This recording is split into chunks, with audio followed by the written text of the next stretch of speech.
In this video, I'm going to show how you can easily unblock someone on Snapchat. Be sure to watch the video to the very end so you don't make any mistakes. And of course, do not forget to like this video and subscribe to my channel. Thanks guys. So, let's get started. And first off, open up Snapchat app.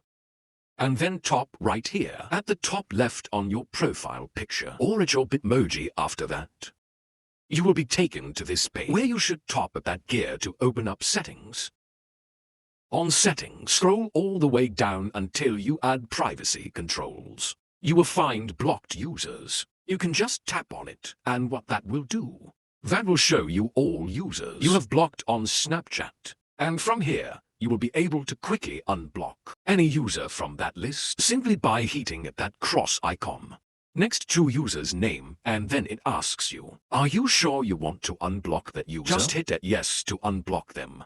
That's how it's done now. You can write down in the comments below if you have any questions about the tutorial. Hit the like button if you like that video, and see you in the next one.